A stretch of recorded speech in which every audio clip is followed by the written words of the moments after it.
सम्मानित मंच नाम सभी लोग हैं और माँ वीणा पार के बचे हुए शेष सच्चे आराधक सभी को सादर नमन है। नहीं, ऐसा नहीं कि वो पहले वाले जो चले गए वो कच्चे थे, सच्चे ही है वो भी, लेकिन जो है कुछ मामलों में कुछ मामलों में सच्चे, कुछ मामलों में नाश्ता पानी लिए और उसके बाद खिसके लिए।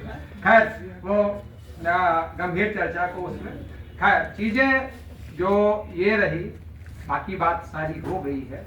मुझे उसमें आज कोई वक्ता के रूप में नहीं बल्कि जो है हो रहा, सबसे पहले चीज तो मैं देखिए दो चीजें कि मैं समावेशी साहित्य संस्थान का अध्यक्ष हूँ। ये समावेशी उमेश प्रजापति जी समावेशी साहित्य संस्थान के महामंत्री हैं। अच्छा 5 अगस्त को मेरा भी जन्मदिन, 5 अगस्त को इनका भी जन्मदिन, शुक्रवार को मेरी भी पैदाइश, शुक्रवार को इनकी भी पैदाइश, और जो है सावन मास में मेरा भी जन्म, सावन मास में आपका भी जन्म, तो काफी कुछ सिमिट्री है। तो जब एक विचार के लोग एक जगह पर मिलते हैं और जब उसके साथ ज्योतिष भी जुड़ जाता है तो कहीं ना कहीं वो है। बताइए, मैं यहाँ यूपी से गया, आप वहां पर रहे, वहां पे इस विचारधारा से सहमत हुए और निश्चित रूप से जैसा इन्होंने कहा कि बच्चा अभी होता है 3 दिन के बाद नामकरण हो जाता है, 25 वर्ष हो गए हैं, अभी तक जो है इस साहित्य का नाम नहीं हुआ है। आखिर इस काल का नाम क्या?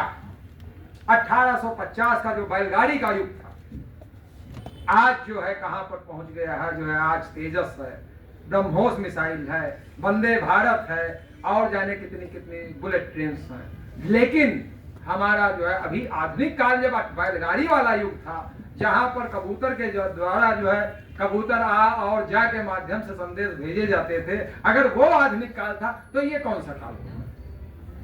तो साथियों, ये 21वीं सदी का, हम उनसे शुरू करते हैं वर्ष 2001 से, और यह मुख्य चीज है कि 2021वीं सदी के साहित्यकारों को, उनके नाम को, उनकी लेखनी को और उनकी पुस्तकों का मान देने के लिए संस्था बनाई गई।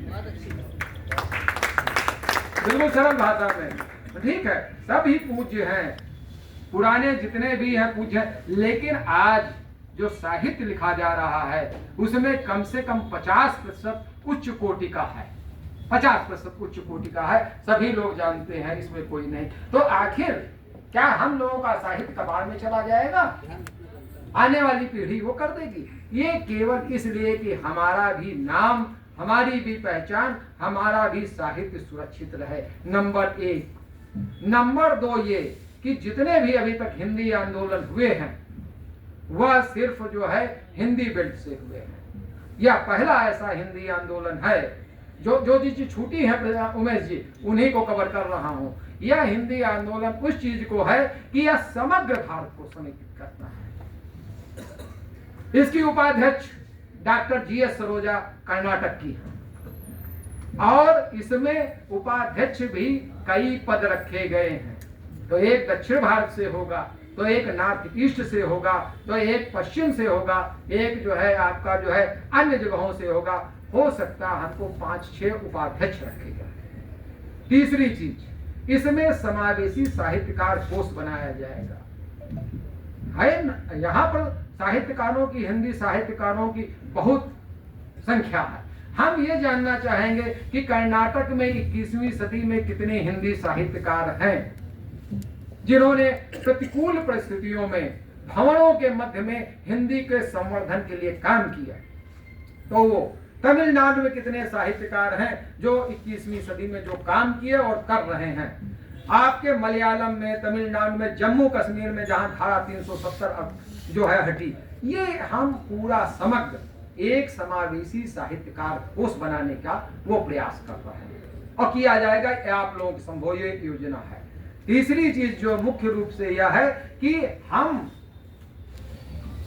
जो अनुवादक को जो बताया था, अनुवादक को साहित्यकार की श्रेणी में नहीं लाया जा रहा था। हम हिंदी अनुवादकों को, जैसे हिंदी से कन्नड़, हिंदी से तमिल या तमिल से हिंदी, हमारा साहित्य हम शरद चंद्र, बंकिम चंद्र या रविन्द्रनाथ टैगोर उनको तभी जानते हैं जब उनका साहित्य हिंदी में आया।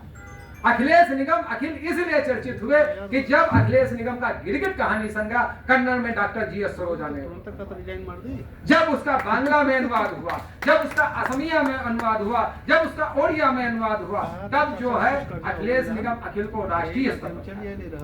अन्यथा तो अनुवादक को जो है साहित्यकार माना जाना चाहिए, मेरा ये। दूसरी चीज, आज गजल जो भी चीज है, हर व्यक्ति गजल पढ़ना चाहता, सुनना चाहता। मुझे अफसोस है कि हिंदी गजल को हिंदी साहित्य का अंग क्यों नहीं माना गया। इसको हिंदी गजलकार को भी हिंदी साहित्य का अंग माना जाएगा। और घोषणा करता अनुवादक, हिंदी गजलकार और बाल साहित्यकार, इसके अलावा जो अछूते विषय हैं उनको भी जो है इसमें लाया जाएगा। मैं इसमें ज्यादा चर्चा नहीं करूंगा, आप लोगों को पत्र मिल गया होगा। इसमें केवल एक चीजें होंगी, भविष्य में सहमति पत्र के आधार पर इसका ये होगा। जो लोग सहमति देंगे, पात्र शुल्क केवल 100 रुपए रखा गया है, धनोपार्जन की कतई इच्छा नहीं है, न कोई इसमें हुआ है। तो कृपया आप लोग जुड़े और उसको लोगों से जोड़े। एक आदमी जुड़े 10 लोगों को जोड़े, तो इसका धीरे धीरे क्या आगे होगा आप ही लोग बताएं। ये तो समावेशी साहित्य का। दूसरी चीज रही बात आज जो पुस्तकों के बारे में कहा गया, अपने अपने तर्क, कहानी जैसे गिरगिट कहानी मैंने शीर्षक रखा, अपने अपने तर्क। आज हम क्यों रखा इसको? आज हम कोई बात किसी से कहते हैं, कहीं भी हो, चाहे परिवार में हो, समाज में हो, विभाग में हो, अगर जो किसी की गलती की तरफ भी हम इशारा करते हैं तो वह अपने गलत कार्यों को भी वह तर्क के माध्यम से या कुतर्क के माध्यम से वो सही सिद्ध करने का प्रयास। वो अपनी गलती नहीं मानता है कि नहीं हम गलत, उसके संबंध में वो तर्क देता है, कुतर्क देता है गलती मानने के लिए, या एक पूरी परिपाटी चल रही। तो मैंने सोचा कि इससे बढ़िया क्या शीर्षक हो सकता है कि अपने अपने तर्क। इसमें मैंने पुलिस विभाग से लेकर जो है बहुत सारी समस्याएं हैं पुलिस विभाग की, उनको वो किया है। वृद्ध माता पिता की दयनीय स्थिति पर भी एक कहानी लिखी है। आपका जो है मानव तस्करी पर है, बाल मनोविज्ञान पर है। निश्चित रूप से मैं ये नहीं कहता हूँ कि आप पढ़ें, लेकिन यदि अगर जो आपके अंदर है जरूर पढ़ें, तो उसको जो है इसका वो है, जितना भी मेरा साहित्य है सब आप लोगों के सम्मुख है। और दूसरी चीज, जो दूसरी पुस्तक है अखिल का साहित्य मनन एवं मूल्यांकन, यह मेरा अभिनंदन ग्रंथ है। एक भी फोटो नहीं है, खाली आखिर में एक छोटी सी फोटो लगा दी, यह पुस्तक है बस। तो मुझे बाकी कोई उसका वो नहीं, लेकिन मेरा साहित्य क्या है, एज अखिलेश निगम पुलिस अधिकारी के रूप में मेरा कोई वर्णन नहीं है, केवल मेरा एक आलेख है, मेरा बचपन, मेरा विकास। इसके अलावा मेरा कोई आलेख नहीं है। और बाकी मेरे साहित्य पे जिन विद्वानों ने अपनी बात कही है, चाहे वह श्रद्धेय श्रीलाल शुक्ल जी हो, श्रद्धेय नरेंद्र कोहली हो, डॉक्टर मिर्जा हसन नासिर हो, या श्रद्धेय विनोद चंद्र पांडे विनोद जी हो, या अन्य विद्वानों ने कम से कम 60-65 विद्वानों की समीक्षाएं हैं, अभिमत हैं। साथ ही मुझको जितने मान सम्मान मिले हैं उनका वर्णन है। जितने संकलन में पुस्तकें प्रकाशित, रचनाएं प्रकाशित हुई हैं उनका ब्यौरा है। साथ ही मेरी जिन साहित्य में जहां जहां पे लघु शोध कार्य हुआ है, जहां जहां पर शोध कार्य चल रहा है, उसका भी वर्णन है। किस किस ने किया है, किस किस के अंडर में रहा। मुझे खुशी है कि हमारे परम मित्र जो है प्रोफेसर वाईपी सिंह साहब ने भी आपके अंडर में भी जो है लघु शोध कार्य हुआ है, और इन्होंने प्रॉमिस किया कम से कम 3 जो है रिसर्च कराएंगे जो है। हाँ, तो एक बार जो है बिल्कुल प्रोफेसर हमारे मित्र हैं, इनके लिए तालियां बजाएं। कम से कम मित्रता का ध्यान रख रहे हैं। हाँ, और मित्रता की कसौटी भी है, ऐसी बात नहीं है।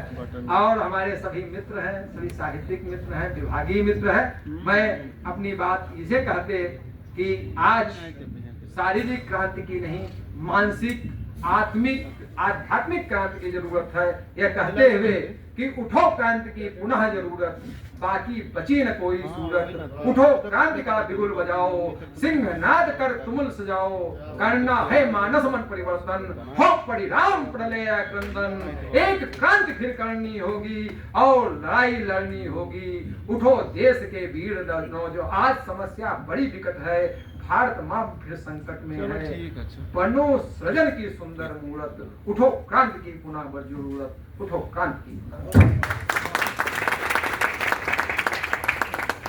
बहुत ही अच्छा, लेकिन बहुत ही संक्षिप्तता का